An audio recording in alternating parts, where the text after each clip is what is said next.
že pak využijete malé chvilky, až bude tady prostor. Takže pojďte si vypotkat.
Tak to bylo ještě vertikální stoupání s otáčením vlastně osy.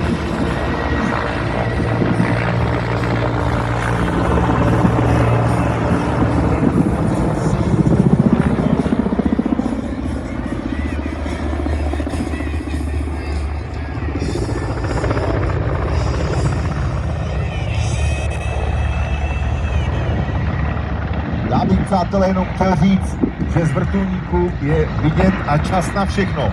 Takže pokud chcete piloty pozdravit, zvedněte ruce a můžete jim zamávat.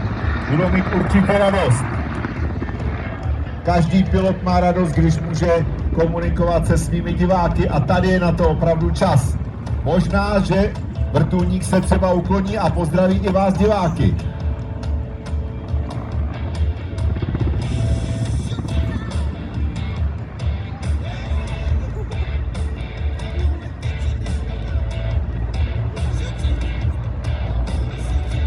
Tak to vypadá jako na módní přehlídce, představení ze všech stran.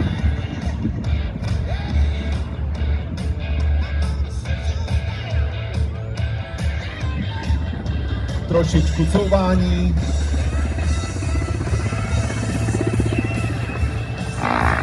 A teď už se vám chtělo dívat přímo do očí. Svoji nesmazatelnou slávu si zasloužil při základě kanadských vojáků během bojové mise Ice Corps v Bosně a Hercegovině. Zde čelili mezinárodní jednotky velmi těžkých povětrnostních podmínkách. Kanadští vojáci byli odsunuti v odlehlé horské oblasti a docházeli v palivu zásobení zdravotnických materiálů. Byli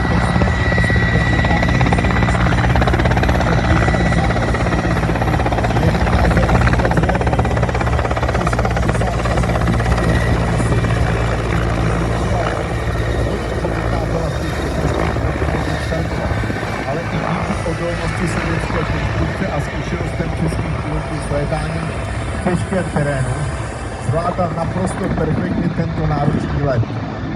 Kanadským kolegům dopravila potřebné zásoby a podařilo se jí odvést většinu zraněných vojáků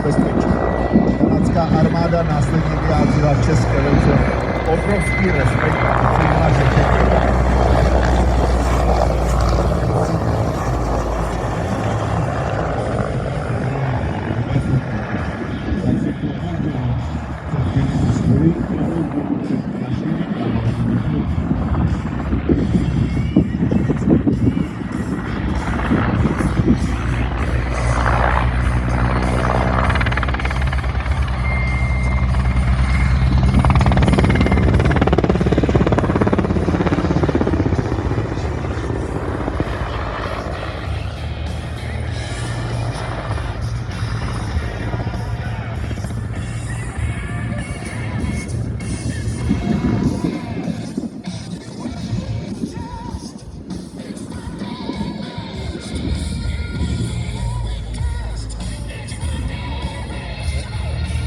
Tak tady vidíte krásné visení vrtulníku.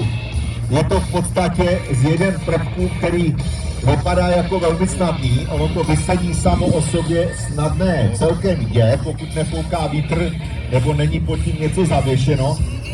Ale větší problém je ten, že v případě, kdyby došlo k vysazení motoru, tak tento vrtulník prakticky a jeho posádka nemá žádnou šanci. Aby se totiž mohl vrtulník při vysazení motoru zachránit, musí platit alespoň jedna ze dvou věcí, a to buď velká výška,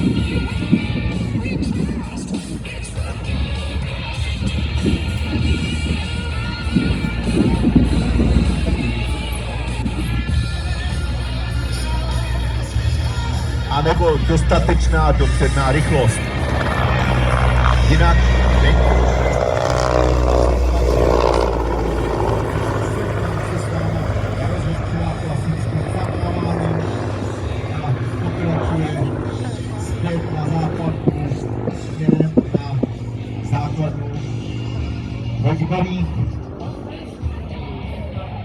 takže jsme viděli armádu České republiky se stíhacími letouny JAS-39 Gripen, dopravními letouny L-410, Airbusem,